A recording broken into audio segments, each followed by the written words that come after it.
So having identified and explained at length, yes, the three levels in the way which Hashem conducts himself with us,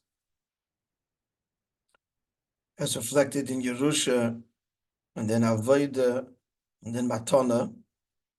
So these three levels, in ascending order, are all found in Torah, because Torah is the blueprint of existence. So now he's going to explain these three levels in Torah learning. So with the second paragraph, yes, h'tשכ. We'll understand these three levels by first prefacing that which is explained in many Maamorim. He sends us to Maamor of the Rebbe, Tzivah, Rabbi Marash, Rabbi Rashab, Rebbe, as follows. Shinyan HaYerusha, what's this concept of inheritance? Shazeh Nemar, about which the Torah says, Torah Tzivah Lonu Moishe, Meirosha Kilas Yaakov, that it's inheritance for the congregation of Yaakov. So what are we inheriting when it comes to Torah? What are we inheriting? When we talked about it, that as applies to Hashem's relationship to us, yes, we inherit, we receive undeserved, unearned empowerment from above because of Hashem's faith in us to do our avodah. So we understand what Yerusha means in terms of our relationship with Hashem and the way he conducts himself relates to us. But how is inheritance a level within Torah? Clearly doesn't mean that you wake up in the morning and you know the Torah because you inherited it. So what does it mean? So the Maamor explain who the Yaresh es b'chinas ha'toyo shekodam l'tikkun. It's to inherit, take possession of the lights, the revelation of Toyo that precedes Tikkun. Okay, this is a huge subject in Kabbalah and Chassidus. So we're just going to say that in the process of Ishtalshalos, so Tikkun is Atzilus, but what precedes Atzilus, which is an orderly, what Atzilus is an orderly, as it were, interplay between the Iris and the Kalim, the light in the vessel, which in simple language means that the divine revelation is revealed in a structured, orderly, descriptive way. Vessel means description and order. That's Atzilus. But what it precedes Atzilus is a chaotic world of Toyo. And the chaotic world of Toyo is described in Kabbalah as the light overpowering and therefore shattering the vessels. This is hinted to in the Torah itself, in the second pasuk. The beginning, all was Toyo v'Vayu. Then God made order. So that pasuk is describing an ongoing reality. And it's the way you say the Ishtalshalos works, that chaos, then order. There are many illustrations to explain this. And one is that when a disciple, a student, is hearing for the first time a novel revolutionary concept, so initially he's confused. So that's the shattering of the vessels. The light, the teaching that he's privy to overwhelms him and shatters his vessels. There are many other examples of this, where it can be very dramatic and long-lasting, where a person is privy to information that he wasn't prepared for. Overwhelming, a person can go mad, and the mind never recover. So that is explaining Chassidus is the source of Esav. Esav is chaotic. He's unsettled. He has AD, right? What is it? ADD? Yeah, ADD on the ultimate level, spiritually speaking. It's a very lofty level. It's the revelation. In other words, it's the first meeting point between infinite and finite. And by definition, that cannot be an easy encounter. Initially, the infinite overwhelms the finite until the finite gets a grip and contracts and limits the infinite. All right, so let's see what he says here. What are we inheriting? We're inheriting the level of Torah that precedes Tikkun. The Hine elaborates. Esav Shorshem B'Toihu. Esav, his source is Torah. So that's why he falls very low. In the words of Kabbalah, the sparks, the divine sparks in Olam HaTorah fall and become embedded in the Gashmius of this world. And that's this whole idea of elevating the sparks. What are these sparks? That the sparks of Olam HaTorah, that because they were not contained in a neat, orderly fashion, Lamaila, and they couldn't be because they're essentially infinite. The finite properties are only marginal and therefore can't contain them. So this causes the shattering of the vessels, and they fall, these divine sparks fall embedded. The vessels are divine in the physical world, and it's our task, each person, to elevate the divine sparks allotted to this particular neshama. But this is a huge subject and a very difficult one to actually understand. We have spoken about it in the past, and it's a whole sugya in Chassidus. What does it mean that it falls? Why dafken gashmius?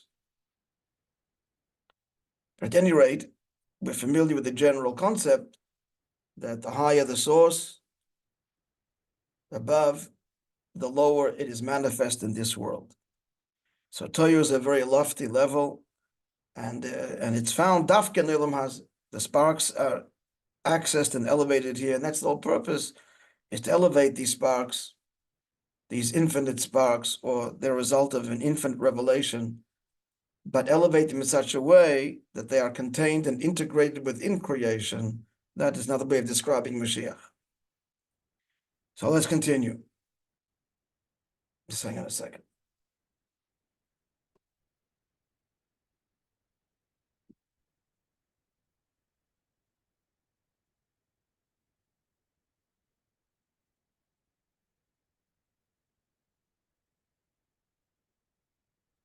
And as you all know, the famous Sikha, the 28th of Nisan,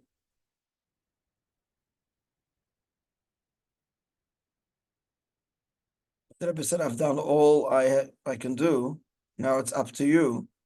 So he said that the avodah should be in a way of oiros the toyu, the intense energy of toyu, but in kelim the tikkun, contained, not shattering, contained by the vessels of tikkun, the fusion, integration of the infinite and finite. That is the whole purpose of creation. Yichud havayin elikim. Anyway, let's see in the Maamor. So what's the need of Yerusha? We have to inherit Esav source. Esav Shorashem B'Toiho. So Esav, his source is from Torah, which is why he's crazy and wild and untamed and volatile and unpredictable. The Yaakov Shorashem B'Tikkun, Yaakov, his neshama is from Atzilus. He's refined and integrated person, all the miles of Atzilus. The whole point is that Yaakov is a brother to Esav. So Yodesh Yaakov, it's Yaakov's task. This is the idea of him getting dressed up in Esav's demeanor, his clothing, etc. That's all this whole mission of inheriting as Ha'edes de Toyo, these great lights of Toyo, Shehem Hashodesh de Esav, which are the source of Esav. Because in the world that is opposite holiness, there's no inheriting. In the case where a person has no son to inherit him, so there's no continuation. There's no continuation in the world of unholiness. Each evil, as it were, stands on its own. It's true, one evil begets another evil, but continuation ultimately cannot be, because its manifestation is false. So Yaakov is the progenitor. Yaakov is the seed that's forever. And he inherits, that's Yaakov, you and I. We have to inherit and elevate the sparks of Esav. Now that's what Yerusha means in general. What's it got to do with Torah? You'll now explain. That was clear generally what you said till now. Just basically clear the general idea. Yeah. So tzarich lahavin my shaychus Yerushas the Torah. What is the connection between inheriting, which means accessing, revealing, channeling the great energies of Torah, of Esav? But that's our mission in the world, to take the craziness of the world and channel it in Kedusha. So what's it got to do?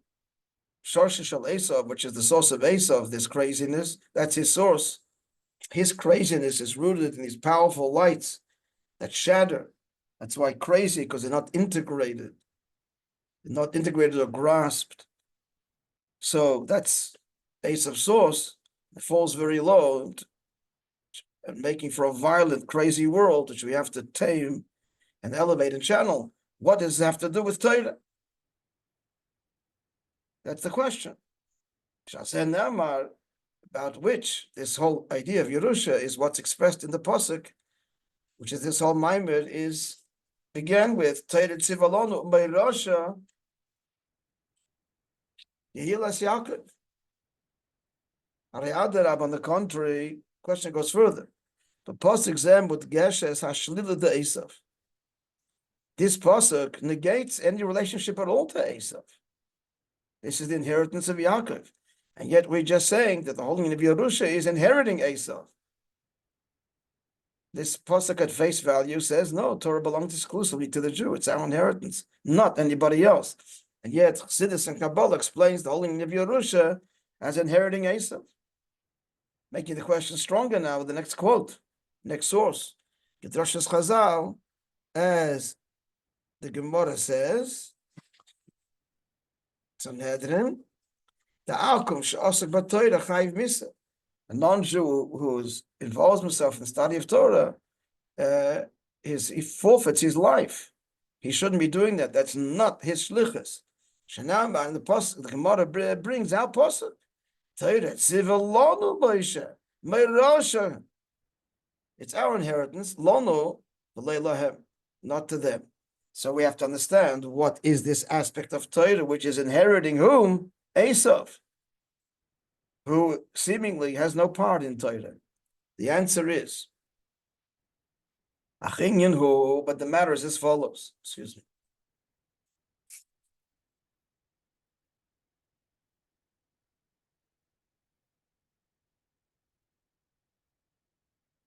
It was a very hot day. שיש בחינה בתורה שעיקר עניין אסלאפשוס בהלכות גשמי במצוות מעשיות. There's an element of Torah, of course, Shulchan Aruch, that deals with physical matters and material matters and physical mitzvahs. But today she saw loimdim hilchas Torah. When a Yid learns the halacha in Torah, and then a makayim mitzvahs, and he fulfills the mitzvahs, shenislapshu b'dvarim gashmim, that are invested in the material things, the physical tefillin, the tzitzis, the kosher food, stock, and so on. What are we doing? We're elevating these sparks. This is an element of Torah which guides us to elevate Esav's source, to access it and elevate it. So Yidden, when they do that, they refine and elevate. That's an itzutis, the Torah, the divine sparks of Torah, which are invested in the physical world, and that's we inherit. We make it part of the world of Kedusha. We take Esav's world and we acquire it, we inherit it by elevating it, by engaging it in the Torah way. As Torah commands us, we access Esav's source, Torah, which is embedded in the Gashmis, and we inherit it.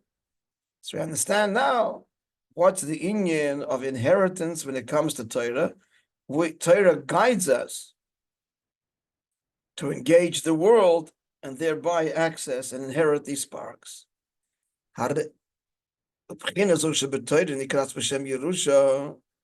Now, the other thing we said about Yerusha is it's independent of your worthiness. Whether the child is worthy or not, the child inherits.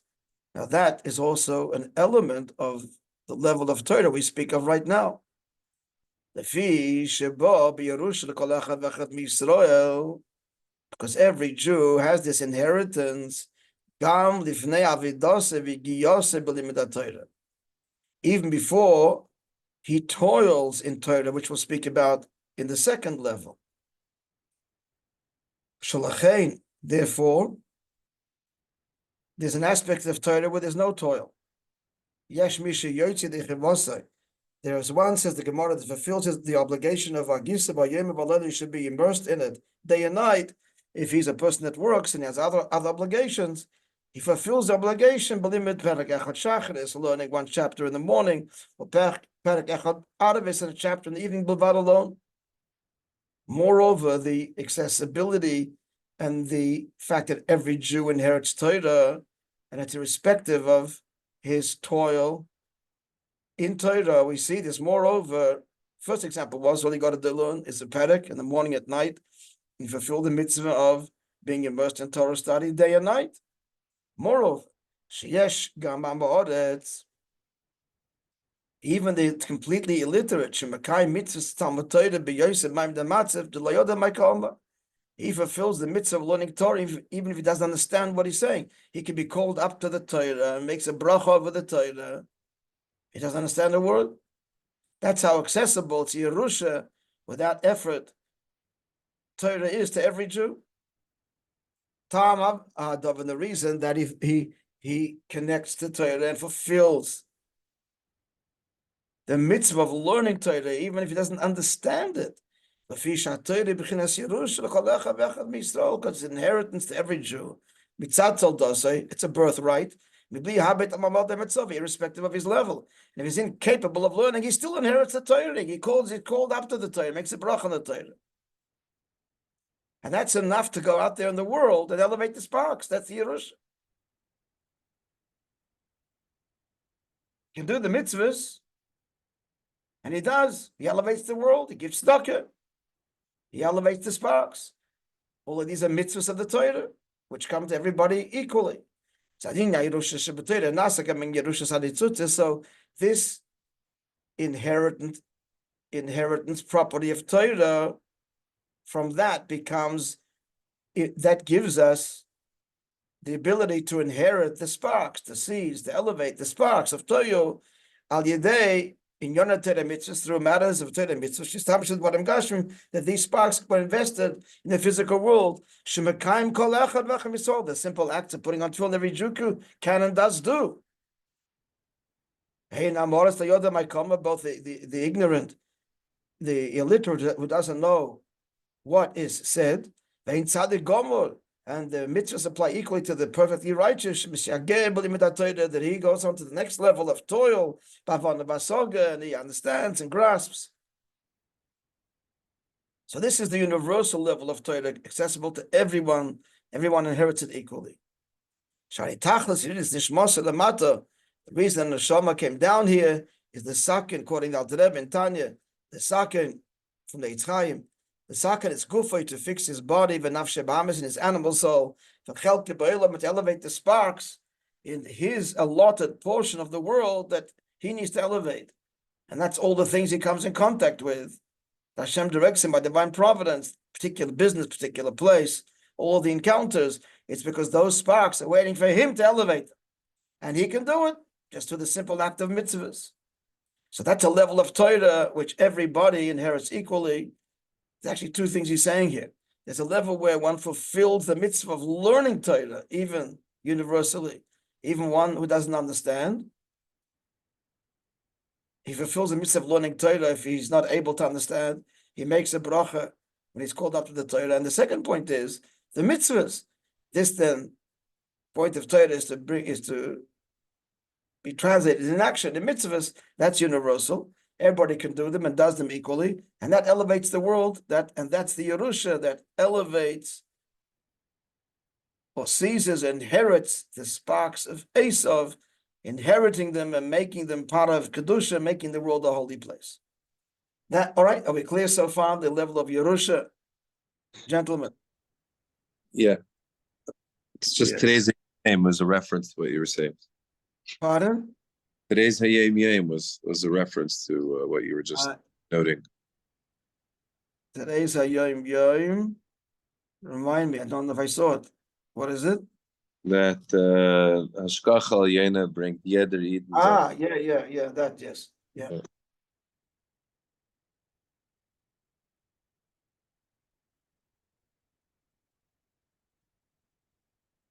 Yeah, Yossi, Avno, you there?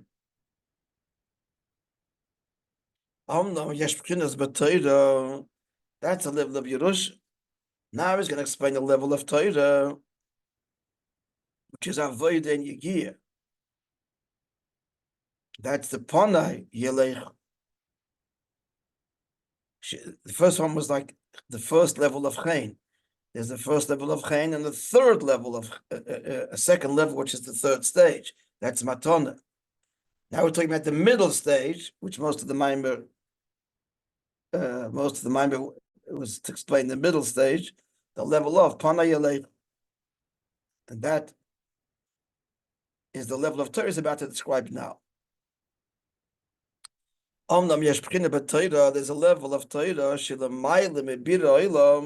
that's not about elevating the world, not about accessing the divine sparks that fell from the world of Torah and inheriting them and making them part of Kedusha and refining the world. There's a higher level of Torah. About this higher level, the Mishnah says in Pirkei Avos, Haskin atzmcha Torah, prepare yourself, fix yourself to learn Torah. It doesn't come as an inheritance.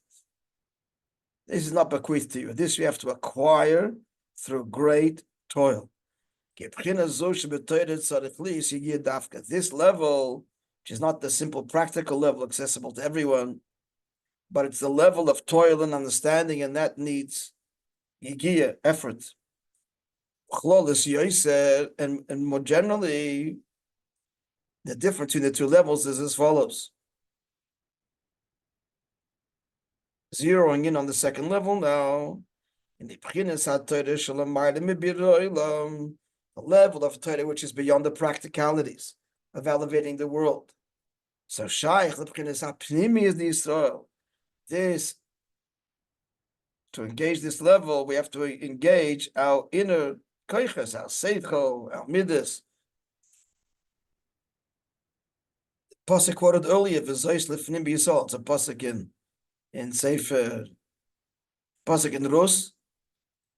Whatever, the hint there is that Ponim belongs to the Jew, Pnimius.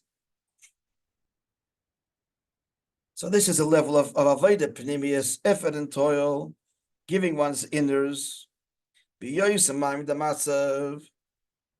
When Jews are in a state where Shanhogim Bohem, Hashem's conduct with them in kind is Ba'ofen, the Pona Yelecho, my face will lead you. Shaz Nasa, what did we learn earlier? What did Hashem continue saying to Moishe? I will relieve you of your enemies. This is the first level, is about elevating the enemy, elevating the sparks, elevating Esav. This is not relieve you of your enemies. When Hashem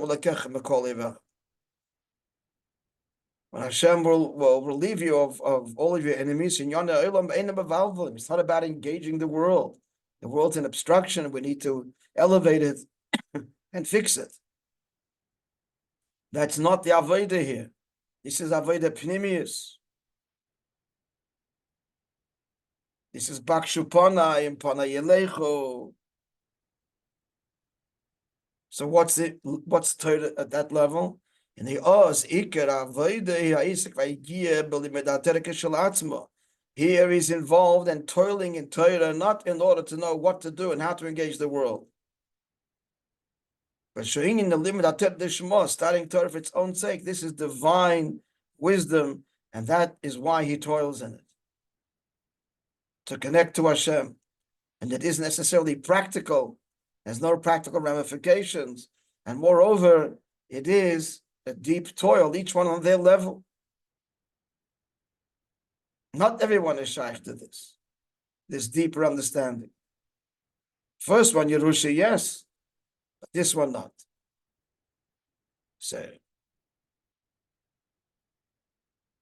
So that is the second level. Now the third level, there's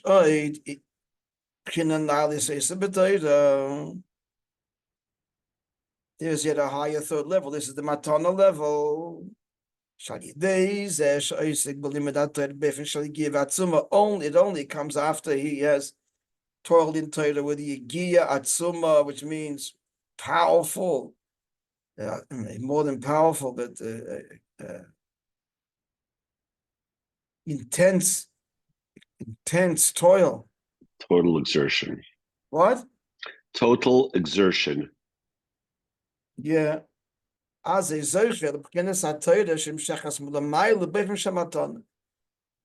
a yid merits revelations of Torah, which are a gift, which is totally beyond his toil and effort and capacity. It's a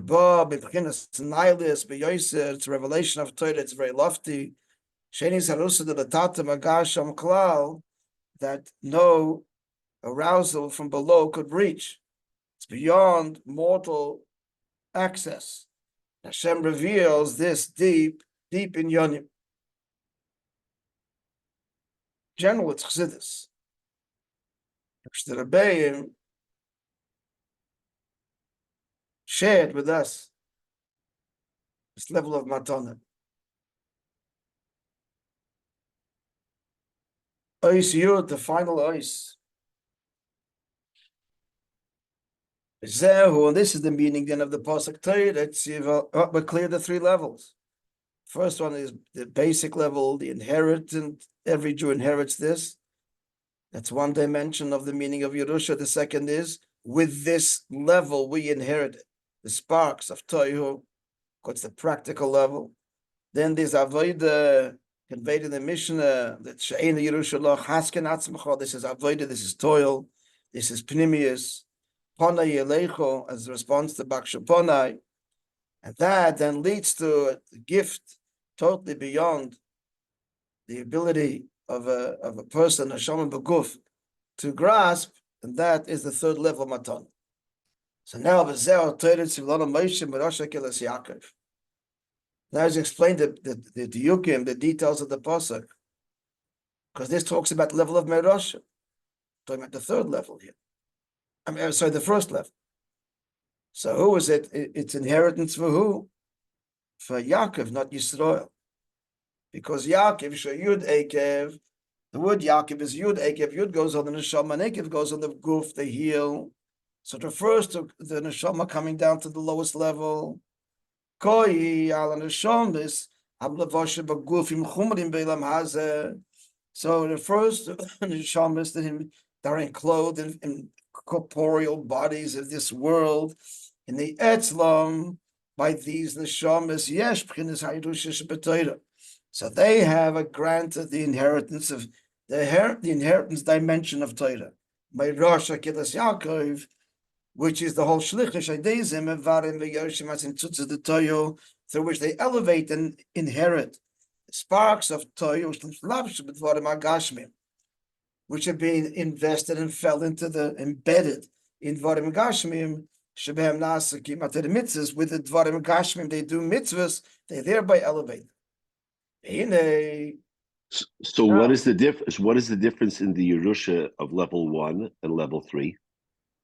At the end of the day, it comes to two different types of avodas. But what is the result of what's the result? The difference between the first one is a much lower.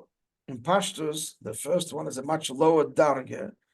It empowers us to engage the world that deals with Dvarim Gashmim and the physical world. The third level is Inyan Atzmi, that's totally beyond the Avodah Sabirurim and engaging. And I mean, overall, the three levels, Mamale, Saiviv, and Atzmos. Mine doesn't say that, but This empowerment is an empowerment that came all the way down, mislabish, in simple instructions and simple language to every Jew. So Torah articulated in a very, very defined, universal, simple level. The second level is much more ethereal, much more pilpul and deeper teachings, both nigla and nista, everything. And the third level is for the purely kosher Torah. Its revelations are beyond, in a way, beyond seichel. It comes into seichel, it's beyond seichel. And now comes the Kiddush of the Maamor. So even though the Yerusha level is the lowest level. So level one, you don't Yerush, you aren't Yerush the Tzivah of Torah with instruction of Gashman only in level 3. What level 1 you are Yerush? So explained that the Yerusha level of Torah is that which gives us the ability to inherit the sparks of Torah by engaging the world, instructed by Torah at its simplest level, which is shaykh to everybody. So there's 2 dimensions to in the words, where do you see the difference between the first reward, Yerusha, and the second Yerusha? I understand what you're doing. Second Yerusha is, in simple language, the first Yerusha is learning Torah in order to do. And that's the level that he learns. Second level is pilpul and yegiya in Torah lishma, not about the Peil Mamish halacha. Zroish v'kabel schar, especially the iyun and the seichel and that's part of Torah, chassidus, nigla, whatever, nigla, nister, pilpula deiraisa. Svaris, that's lishma. Lishma means for its own sake, not using Torah as the guide to engage the world. That's the first level. First level is Shulchan Aruch, basic Shulchan Aruch. Second level is so pilpul and iyun. Not about necessarily the practical halacha. It's understanding the svaris deeper and deeper. And the third level matana is not accessible by seichel. You and I never experienced it, so I can't tell you what it is. But it's the pure likus of Torah.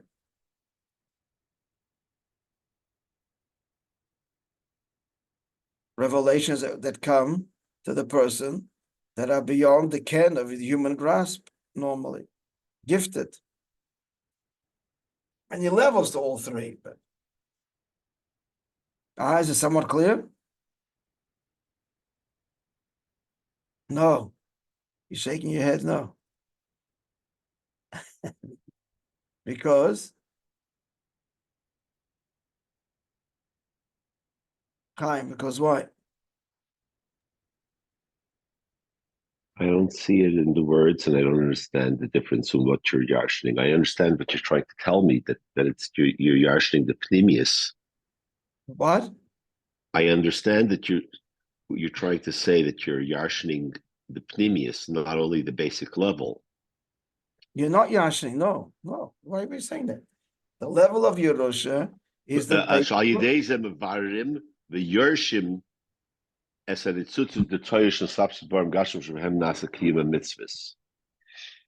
it's the level of Peil Mamash of Torah by which we engage the world and inherit the sparks of Torah that fell into Dvarim Gashmi. We make them now part of the world of Kedusha. We inherit it. Maybe, perhaps the difference is I got it. Maybe just shooting off the cuff. The difference is in level 1, you're just mevar. You're Yerush the Torah and you're engaging in the Torah, but in level 3, you're it's an intense learning to the extent mevarim b'yershim esentus the Torah shesapshim b'dvarim gashmim shebehem nasakim Torah mitzvahs. In other words, more practical. The third level, where you the third level has nothing to do with Gashmis. The second level. Well, if you look ahead in this last ois, this the whole second half of the ois right to the end, it, I think explains to him what you want to understand. There's like a slight nuance, but Where are you reading? But it's for Nishlemus Kavanas for Nishlemus Kavanas Bria, and in the end, it's Megala Bechinas Atzmo through the third level. That's what he's saying at the end of the ois here. I'm not sorry, not hearing what you're saying. You're asking, you're stating something. No, I'm saying perhaps to answer, perhaps the end of this ois answers Chaim's questions. If you look ahead, I'm not getting the question. I'm not getting the question. What's the question? Adam, explain that question. I believe what Chaim's asking is that in the first level is the Yerusha through being Mavar the Netzusis and Devarim Gashmiim, and the third level there doesn't seem to be in the Isius of the Maamor, there doesn't seem to be such a distinction between it's still a Yerusha and it still ultimately comes through being Mavar Devarim Gashmiim, right? The last thing you said I didn't hear. The second level has nothing to do with being mevarer, the Yerusha, the Oides, the Torah. The second level, yes. The world. Right. It's not. It's about delving into Torah itself, in its deep svaras and teachings and insights, and not about their engaging, not about taking a davar gashmi and doing a mitzvah with it and elevating it. It's not. Finished. It's a different world, legamri.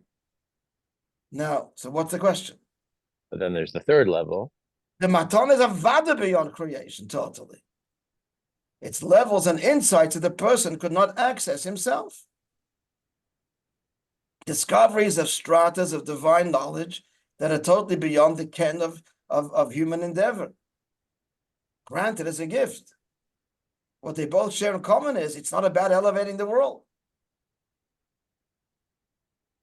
It's not the level, not the instructive level of Torah. The first level is the instructive level. The second level is the academic level. And the third level is a level of academia in Torah, for want of a better word, that is not accessible by a person's toil. That's granted. Discoveries and insights, the chidushim, etc., that a person could never discover on his own. The world's apart. Not getting the paradox is that okay, you're saying it's levels that you couldn't get to go on your own, but the mindset came through your avodah. Right, that's not a question now. That is a general truth that there has to be your avodah, but what you're getting, you're gifted. True, you're only given it when you have avodah. It's emes, but what you're getting is not something that you could grasp.